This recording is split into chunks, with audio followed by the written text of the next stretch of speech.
Lucifer അന്തരിച്ചു. അതെ, Lucifer അന്തരിച്ചു. 46 വയസ്സായിരുന്നു. ഈ പേര് കേട്ട് നിങ്ങളിൽ പലരും അമ്പരന്നിട്ടുണ്ടാവാം. ഞാനും ഈ വാർത്ത ശ്രദ്ധിക്കുവാൻ കാരണം ഈ പേരാണ്, ലൂസിഫർ.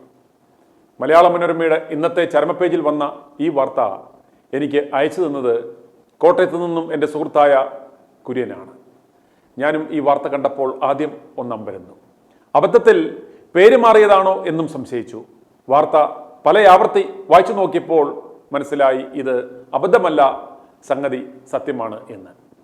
ഈ ചരമവാർത്ത വായിക്കുമ്പോൾ നമുക്ക് ചില പ്രത്യേകതകളും കാണാൻ സാധിക്കും. ആദ്യം ലൂസിഫർ എന്ന പേര്. സാത്താൻ്റെ മറ്റൊരു പേരാണ് ലൂസിഫർ. മനുഷ്യൻ്റെ ഉൽപ്പത്തിക്ക് മുമ്പ് ദൈവനിഷേധം നടത്തിയതിൻ്റെ പേരിൽ സ്വർഗത്തിൽ നിന്നും പുറത്താക്കപ്പെട്ട ദൈവത്തിൻ്റെ പ്രിയപ്പെട്ട മലാഹയായിരുന്നു ലൂസിഫർ എന്നും ലോകത്ത് പാപത്തിൻ്റെ തുടക്കവും ലൂസിഫറിൽ നിന്നാണെന്ന് ബൈബിളിൽ വായിക്കാൻ സാധിക്കും. ദൈവത്തിൻ്റെ പ്രതീക്ഷയിൽ ഗബ്രിയേൽ, മിഹായേൽ മാലാഹമാരേക്കാൾ പ്രധാനിയായിരുന്ന ലൂസിഫർ ദൈവത്തെക്കാൾ ഉന്നതനാകുവാൻ ശ്രമിച്ചതിൻ്റെ പേരിലാണത്രേ പുറത്താക്കപ്പെടുന്നതും ശപിക്കപ്പെടുന്നതും.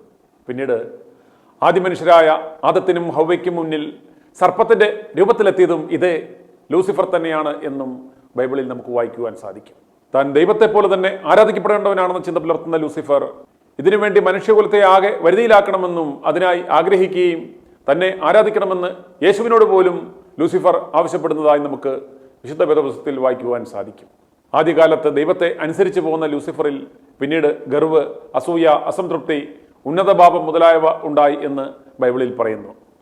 ദൈവത്തെ സിംഹാസനഭ്രഷ്ടനാക്കുവാൻ ശ്രമിക്കുകയും എല്ലാവരും തന്നെ ആരാധിക്കണം എന്ന് ആവശ്യപ്പെടുകയും ചെയ്ത ലൂസിഫറിൽ ആകൃഷ്ടരായ സ്വർഗത്തിലെ 1/3 ദൂതന്മാർ ലൂസിഫറിനൊപ്പം ചേരുകയും തന്നിമിത്തം ലൂസിഫറിനെയും അവൻ്റെ അനുഗാമികളെയും സ്വർഗത്തിൽ നിന്നും ദൈവം തള്ളിക്കളഞ്ഞു എന്നും ബൈബിളിൽ വായിക്കുന്നു. അതുകൊണ്ട് തന്നെ സാത്താൻ്റെ അപരനാമമായ ലൂസിഫർ എന്ന പേര് ലോകത്തെ ക്രിസ്ത്യാനികൾ എന്നല്ല ആരും തന്നെ ഇട്ട് കണ്ടിട്ടില്ല. 46-കാരനായ ഇദ്ദേഹമായിരുന്നോ ലോകത്തിലെ ജീവിച്ചിരുന്ന ഏക ലൂസിഫർ എന്നും അറിയില്ല.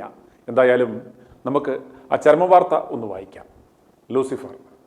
Thrissur Akshaya, IT trade union, ജനസേവന കേന്ദ്രം, ഇനെറ്റ് ബിസിനസ് ഗ്രൂപ്പ് എന്നിവയുടെ സ്ഥാപക പ്രവർത്തകനായിരുന്ന ലൂസിഫർ 46 ചെന്നൈയിൽ അന്തരിച്ചു. മൃതദേഹം നാളെ രാവിലെ 9-ന് കൊച്ചി മറൈൻ ഡ്രൈവിൽ ടാറ്റ തൃത്വത്തിലെ അപ്പാർട്ട്മെന്റിൽ കൊണ്ടുവരും. തുടർന്ന് ഉച്ചയ്ക്ക് 2-ന് തൃശൂർ പടിഞ്ഞാറേക്കോട്ട കാഞ്ഞാണി ചുങ്കം റോഡ് നിർമ്മല കോളേജിന് പുറകുവശത്തെ വസതിയിൽ കൊണ്ടുവരും. സംസ്കാരം വൈകിട്ട് 5-ന് ലാലൂർ വൈദ്യുത ശ്മശാനത്തിൽ. വ്യവസായ വകുപ്പ് റിട്ടയർഡ് ഉദ്യോഗസ്ഥൻ പോൾ തോമസിൻ്റെയും റിട്ടയർഡ് അധ്യാപിക ജമീലയുടെയും മകനാണ് ലൂസിഫർ. ഭാര്യ റിങ്കി, മകൻ നരൻ ബട്ട്ലർ.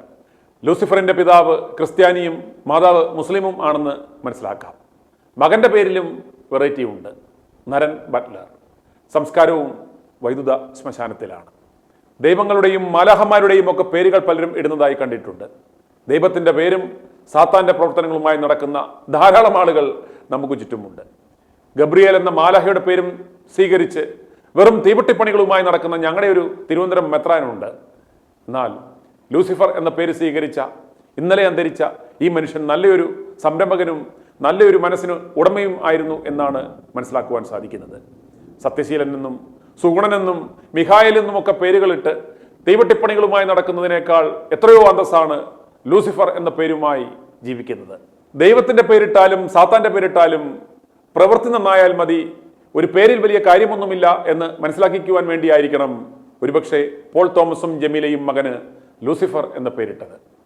ലൂസിഫറിന് ആദരാഞ്ജലികൾ. i2i News, an eye for truth. i2i News subscribe ചെയ്തിട്ടില്ലാത്തവർ ഇപ്പോൾ തന്നെ സബ്സ്ക്രൈബ് ചെയ്യുക. നോട്ടിഫിക്കേഷൻ ലഭിക്കുവാൻ ബെൽ ബട്ടണും അമർത്തുക.